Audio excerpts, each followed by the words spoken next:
Good morning. Oh, you don't have masks. Well, this has been an important week for justice and security in our country. This week, the House passed, as you know, the COVID-19 Hate Crimes Act, a bipartisan, bicameral bill to combat the rising epidemic of AAPI, Asian American Pacific Islander hate crimes. Those attacks, yesterday the report was that in the past year, 6,600 attacks reported. We know there are many more, but reported attacks.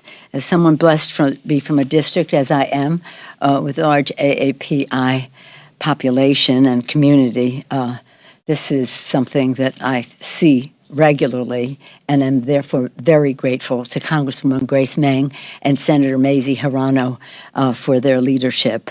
There are other leads in the House and Senate on it as well. I thank them all. Today, we go to the White House for a signing ceremony for that legislation, a signal to our nation of the high priority that President Biden has placed on, and the Congress have placed on addressing this issue. As you know, right within a day of his inauguration, the president brought this up, tasked the Justice Department to make a further record of this, address the issue as well, even before we had an attorney general. And now we have the legislation. When he talked about COVID and made his address to the nation, he included the COVID-19 hate crimes that we have seen. So, again, yesterday the bipartisan support was passed for this legislation. The Senate, the House, the signing today. So yesterday, again, that was on justice and security. Yesterday, as you know, proudly the House of Representatives, strong bipartisan way, passed a bipartisan legislation for an independent bipartisan 9/11 type commission to establish the truth of what happened on January 6th. It's important to note that this legislation was done in a record time. You probably don't know, but the legislation for 9/11 Commission, now 9/11/2001, was signed into law November 27th, 2002, more than 14 months later. We're very pleased that this has a much accelerated pace to it, and we're eager to get it to the president's desk. Again, it was endorsed by Chairs Kane and Hamilton, the co-chairs of the 9/11 Commission. In the interest of bipartisanship, we've yielded on many requests, but we would not yield on its purpose to defend our democracy. I just wanted to just read from General Kane, in case you didn't see. We very strongly urge House members to support H.R. 3233, the bipartisan National Commission to investigate the January 6th attack on the Capitol. It goes on to say what it would establish. As chairman and vice chairman of the 9/11 Commission, unity of purpose was key to the effectiveness of the group. We put country above party without bias, the events before, during, and after the attack. Today, democracy faces a new threat. The January 6th attack on the U.S. Capitol was one of the darkest days in the history of our country. Americans deserve an objective and accurate account of what happened. As we did in the wake of September 11, it's time to set aside partisan politics, come together as Americans in common pursuit of truth and justice. So we're very, very pleased at the number of Republicans who voted for truth and justice. Today, the House continues our work to protect the Capitol with an emergency supplemental funding bill. It's based on the facts and findings of the General Honore's report. General Honore had a task force of national security and law enforcement experts who prioritized and sequenced how we should proceed. It also reflects the Inspector General's reports to the Appropriation and House Administrations Committee. The funding will respond to the cost to harden the Capitol, to repair the Capitol, and then to harden against future attacks. And it also honors the sacrifice of the Capitol Police officers, including the Howie Liebengood Center for Wellness. Howie Liebengood took his life following 9/11. His family has been very concerned about the counseling necessary for members faced with such tragedy. And it's beyond shameful and beyond reason that any member would not understand why we need this. And I want to make a special shout out for the custodial staff of the Capitol. This legislation addresses the sacrifices that they have made, the needs that they have to go forward. And I'm pleased that the Appropriations Committee found the appropriate route to be helpful to them. Okay, and all this is going on, of course, we're getting ready for the American Jobs and Family Plans to build back better. Our chairs have been working, hopefully as much as possible in a bipartisan way, to see where we can find common ground from the standpoint of the House committees. As you know, the president has been in negotiations with the Senate. Republicans will see where that takes us. But we do have a responsibility and an opportunity to build back better with the not only what we want to do for roads and bridges and mass transit and high-speed rail, but broadband into rural America and into urban deserts in that regard, with water projects so necessary. As a person in the West where water is can be a fighting word, it is certainly a vital word and source. And so we have, for the whole country, need to not only store, distribute better, recycle, but get the lead out for the health of our children. And in order to build back better, we want to do so with much more larger participation of previously underrepresented communities, and starting with moms, dads too, who may need health care, child care or elder care or care for persons with a disability and their families. When people talk about people not taking jobs now, they have to recognize if kids cannot be in school and children and families cannot afford health care and it's not readily available, how can people go to work? So again, if we're going to build back better, we have to think in a new way about what infrastructure is, and that workforce development, child care, family and medical leave are all part of that initiative. And so we're excited about what that means, and we're so happy about the child tax credit and universal pre-K and the initiatives that the president sees as valuable to building our kids. It's pretty exciting when you think of the opportunity that is there, how we grow our economy with everyone participate in a fuller way, and the benefits of our, hopefully, prosperity as we grow the economy in a way that creates good-paying jobs, preserves the planet, involves many more people. Any questions? Madam Speaker. Yes, sir. On the commission vote. But first, yesterday. Well, what is this? You can talk again. You were loudest. What did yesterday's vote tell you about the state of the Republican Party?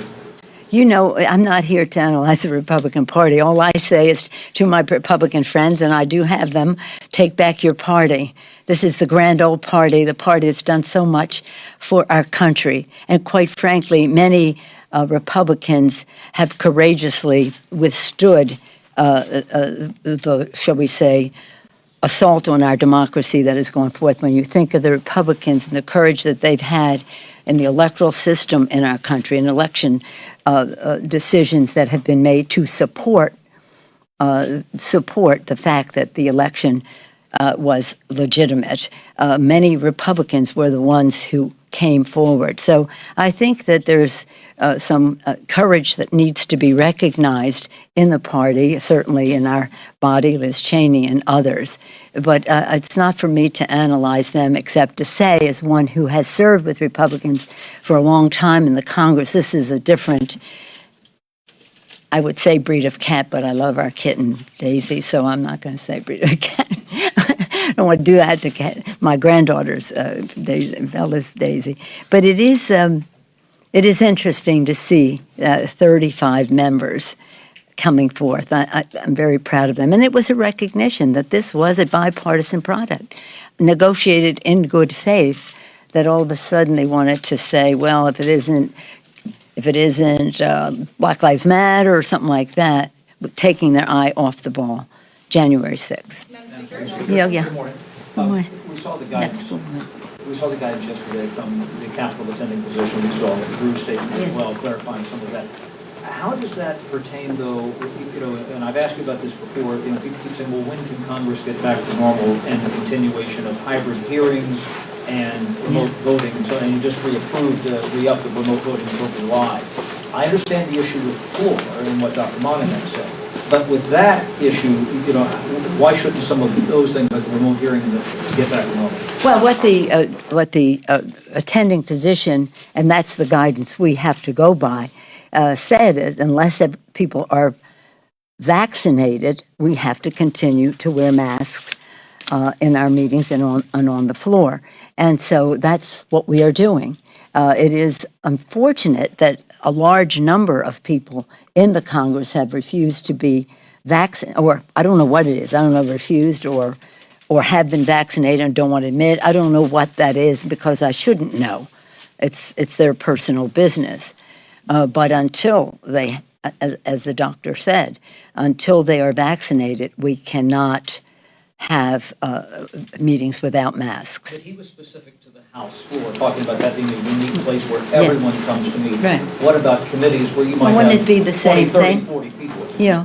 Well, in the meetings, if you're not vaccinated, the other people have to wear a mask. And we'll see. I mean, I'm hoping that this new CDC guidance will encourage people to be vaccinated. We want to get through this as soon as possible. Does anybody feel like wearing a mask?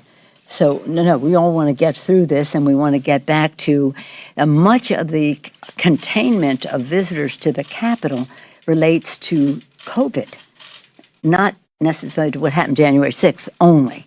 I mean, we have to protect people and have safety and security, but many of the prohibitions of visits sprang well before came forth before January 6th. Yes, ma'am. Hi, thank you. Just to follow up on that, the president has talked about July 4th as being maybe this time when the country can begin to sort of gather more and get back to normal. Do you see any openings for other aspects of the Capitol to visitors? And again, knowing that so many people have not been vaccinated, do you just keep waiting for them, or is there an alternative? Yeah, we have to wait for them to be vaccinated because they are selfishly a endangerment to other people, including staff people here. So while we're all hopeful, and I join the president in being hopeful, that we can reach a place where it is safe for people to be. What is this, the honor system? The honor system as to whether somebody's been vaccinated? Do you want them breathing in your face on the strength of their honor? So let's just see. Let's just see. I mean, again, this is about science and governance. And science and governance, we have a responsibility to make sure that the House of the Representatives chamber is not a petri dish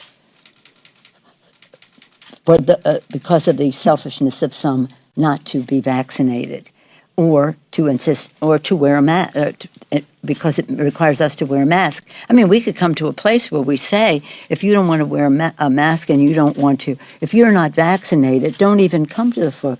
We have facilities up above in the gallery where people can come to vote. We don't want to deter anybody's ability to exercise their constitutional duties. We have that responsibility as well. So we're trying to balance everybody being able to exercise his or her constitutional duties, as well as protect the staff, and the other members. Now, as I know a lot of things as Speaker of the House, I know a lot of things, and I know a lot about people's predispositions and the rest because they share them with me. And I have to make judgments based on what the vulnerability are of our members as well. But it's not a, shall we say, subjective decision. The attending physician has said until everybody's vaccinated, we wear masks. Yes, ma'am. Madam Speaker, back on the commission, Yes, ma'am. I know that that is your strong preference for a bipartisan Yes. 9/11 type commission. Things are not looking great for that passing in the Senate. No. There's a lot of opposition. Are you committed to, if that fails in the Senate, are you committed to a select committee? How would that work? We're taking this one step at a time. What we've said we want is a bipartisan commission. I don't want to weaken that position. Everybody knows what my options are. They are no secret. But the preference, not only preference, overwhelming preference is for bipartisanship. And I don't think that what we've heard from the Senate is so bad compared to what we usually hear from the Senate. And I'm very pleased with the statement made by the majority leader on this subject. And now that some of the senators, Republican senators, are saying, well, if there's Republicans can hire staff, I would be okay with that. Of course they can hire staff. That's never even been a question.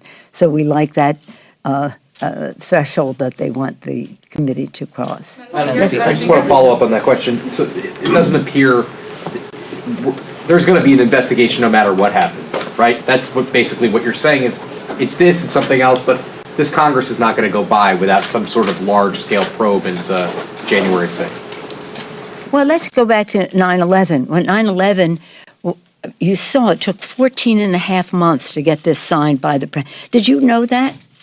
Yeah, isn't that surprising to you? Yeah. You would have thought just like that. But there was major opposition to a 9/11 commission. I know that because I had the first bill and I lost on the floor. We were in the minority at the time. And then Tim Romer had the amendment to the intelligence bill with the help of the families, and that's how we got a bill passed and then to the president's desk. But it took time. This has been really on an accelerated pace, even though, why don't we have it? Well, it's in the works, and it takes time to negotiate. In the meantime, though, in 2001 and 2, leading up to that, we had a joint committee in the House and Senate, bipartisan committee, of which I was a co-chair as the top Democrat on the Intelligence Committee. Bob Graham was the chairman of the Intelligence Committee in the Senate, so he and Shelby Portegas Pelosi in the House. And we had months of hearings and the rest, and the work that was produced by that committee was very valuable to the 9/11 Commission, and in the legislation establishing it said it should take advantage of all those things, as we would hope that this commission would take advantage of some of the other